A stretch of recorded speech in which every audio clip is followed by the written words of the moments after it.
Loi de finances 2023, pourquoi les taxes augmentent? C'est la grande une du quotidien Le Jour paru ce matin.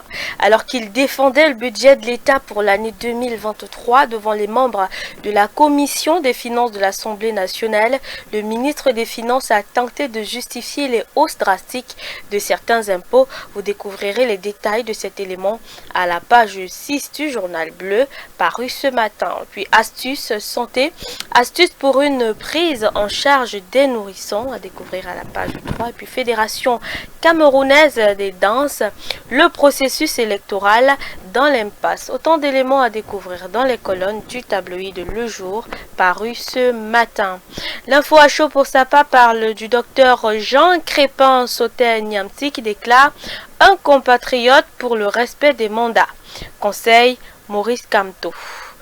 Disant à la présidence du MRC, ça suffit. Un article détaillé à la page 6 du tabloïd qui s'intéresse également ce matin à la valorisation des sites et constructions des complexes de la Camwater. Blaise Moussa s'engage dans la certification ISO. Un article à lire à la page 2 du tabloïd qui parle aussi de remise d'attestation de fin de formation aux séminaristes du point focal IAIN SAM et Mvorbeti.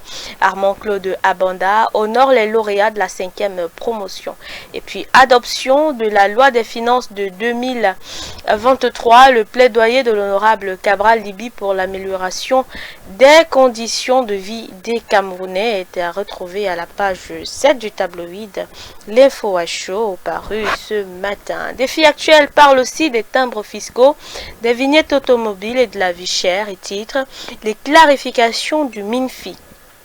Répondant aux questions des députés le 5 novembre dernier, le ministre des Finances, Louis-Paul Motazé, a présenté les efforts menés par le gouvernement pour préserver le pouvoir d'achat des populations. C'est une grande une détaillée à la page 5 du tabloïd de Défi actuel qui parle aussi de compétitivité ce matin et titre vers l'autonomisation du bureau de mise à niveau. Et puis baisse des stocks de poissons, l'Afrique dans les filets de la surpêche. Autant d'éléments à découvrir dans les colonnes de Défi actuel paru ce matin. Le quotidien Mutation s'intéresse à la Guinée équatoriale où la traque sans fin est enregistrée. Poussée vers la sortie, une nouvelle vague de Camerounais candidats au rapatriement volontaire sur le point de rejoindre le Bercail. Un article détaillé à la page 5. Le quotidien Mutation s'intéresse également au secteur privé ce matin et informe que le moteur de croissance est grippé. Et puis Coupe du Monde, la fabuleuse histoire de Regragui. Voilà, un article détaillé à la page 15. Le quotidien L'économie s'intéresse à la coopération Cameroun-Guinée équatoriale et informe que les deux pays sont vers la signature d'un accord pour l'exploitation du champ gazier de Yoyo-Yolanda. Situé à la frontière entre les deux pays, il bénéficiera à deux sociétés américaines, Ramaton Oil et Chevron. Un article à lire à la page 2. L'économie s'intéresse également à l'appui pour l'action parlementaire ce matin. La ligne des micro-projets désormais logés à l'Assemblée nationale. Et puis énergie, la mise en service de la centrale thermique de Limbé repoussée en 2026. Marché financier. Pourquoi la BDIAC recherche 78 milliards de francs CFA? Des articles à découvrir dans les colonnes du tabloïd L'économie quotidien paru ce matin. Le tri hebdomadaire Le Soir s'intéresse aussi au secteur privé. Le MIMPESA souligne la nécessité de repenser l'équilibre. Le ministre des petites et moyennes entreprises, de l'économie sociale et de l'artisanat, Achille Basile Keng III, en sa qualité de représentant du Premier ministre, a présidé la cérémonie de présentation du rapport sur le secteur privé au Cameroun hier à Yaoundé. C'est une à lire à la page 3. Le tri hebdomadaire parle aussi de coopération germano-camerounaise, 60 années de collaboration fructueuse célébrées. la soixantaine d'années de la coopération germano-camerounaise a été célébrée mercredi 7 décembre 2022 au musée national de Yaoundé en présence de quelques membres du gouvernement, des hauts responsables de certains ministres ainsi que les partenaires techniques et financiers. Cet article, il est à lire à la page 5. Le tri-hebdomadaire parle aussi des fêtes de fin d'année et de nouvel an ce matin. Marquage sécuritaire optimal, c'est la une. Le ministre délégué à la présidence chargé de la défense, Joseph Betty Assomo, a présidé la réunion spéciale d'évaluation sécuritaire du pays lundi dernier en présence du ministre de l'administration territoriale. Résolutions, recommandations et instructions ont été prises et données pour une poursuite heureuse, harmonieuse, rationnelle et efficace de l'action des forces de défense et de sécurité aux 4 coins du pays. Un article à lire à la page 6 du tabloïd. On poursuit avec Econews qui s'intéresse aussi au secteur privé, à sa grande une, des opportunités à saisir. Le rapport diagnostic de la Banque mondiale sur le secteur privé au Cameroun a été présenté hier au cours d'une cérémonie présidée par Achille Basile-Ekan III, ministre des petites et moyennes entreprises, de l'économie sociale et de l'artisanat, représentant du Premier ministre. Le rapport a relevé les contraintes transversales et opportunités sectorielles pour repenser l'équilibre public-privé.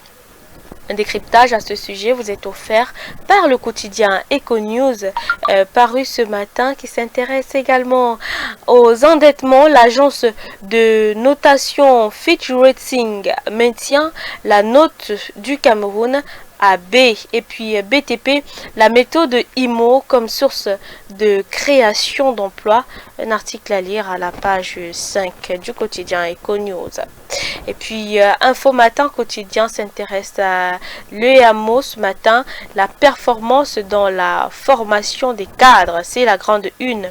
C'est le souhait émis par le Mindu, Célestine Ketia-Cortés, présidente du conseil d'administration de l'école africaine des métiers de l'architecture et de l'urbanisme, à l'ouverture de sa 40e session ordinaire qu'elle a présidée le 7 décembre dernier à Yaoundé. Le tabloïd s'intéresse également à l'acharnement et titre des Algériens promettent d'assassiner Samuel Eto'o, un article à lire à la page 11. On poursuit avec l'Aigle du Sahel qui parle d'offres de formation dans le maillot d'année et informe que l'honorable Tabouli Célestin prend en charge 1000 personnes. 4 sessions de formation dans les domaines de la fabrication des engrais bio, du biopesticide, du savon de ménage et savon antiseptique et du charbon écologique. Le tabloïd parle aussi de racisme, d'injures et de fausses accusations auquel Samuel Eto'o est victime. Et puis maillot d'année, musique, danse et culture locale, un festival réussi. CNJC Guéré, nouvelle vision du président Douena Gabriel, autant d'éléments détaillés dans les colonnes du tabloïd de l'Aigle du Sahel paru ce matin. On poursuit avec Nouvel Horizon. Nouvel Horizon qui parle de la conférence médicale nationale où le système sanitaire du pays passera au scanner, dans le but d'ériger le système de santé du pays aux standards internationaux. Il se tiendra du 13 au 16 décembre prochain à Yaoundé la conférence médicale nationale, au cours de laquelle les experts nationaux et internationaux passeront au peigne fin les avancées, les défis et les perspectives du système sanitaire du pays. Une initiative du chef de l'État, son Excellence Paul Biya, implémentée par le ministre de la Santé publique, le docteur Manaouda Malachi. On poursuit avec le quotidien Éco-Santé qui s'intéresse à la distribution des dispositifs biomédicaux. Cameroun Medical Devices Supplies Corporation entre en action. Suite à l'Assemblée générale constitutive tenue le 27 octobre 2022 à Douala, le Bureau national présidé par Pascal Kampta Mbonier s'est engagé à réunir les distributeurs des dispositifs médicaux et promouvoir leurs activités, être une plateforme de concertation et de réflexion sur les questions liées à l'entrepreneuriat dans le domaine des dispositifs médicaux, promouvoir l'échange d'expériences professionnelles entre ses membres, promouvoir l'esprit de solidarité, de convivialité et bien sûr de confraternité entre les membres, promouvoir l'éthique par la définition des règles de déontologie qui s'appliquent à la profession de ses membres. Découvrez le bureau, tout premier bureau et leur plan d'action à la page 5 du tabloïd de Éco-Santé qui s'intéresse ce matin également aux urgences de santé publique qui sont un exercice de simulation fonctionnelle au COUSP, un article détaillé à la page 3. Éco-Santé parle aussi de recherche sur la lutte contre le VIH-Sida et titre élogieux bilan scientifique de l'année 2022 au CIRBC. Et puis chômage des professionnels de santé, le cri de détresse du Rémédic, un autre article à découvrir dans les colonnes du tabloïd Éco-Santé paru ce matin.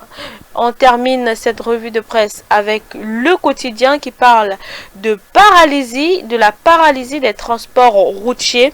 Les chauffeurs de camions suspendent leur mot d'ordre de grève. C'est la quintessence du message adressé hier, 7 décembre 2022, par les responsables des organisations socio-professionnelles, des employeurs et travailleurs des transports routiers au Cameroun. C'était dans le cadre d'un point de presse organisé à Yaoundé dans le but de clarifier les obligations et les responsabilités des usagers de la route en vue de la protection du patrimoine routier. Cet article est à découvrir dans les colonnes du tabloïd Le Quotidien qui parle aussi ce matin de lutte contre les violences sexistes.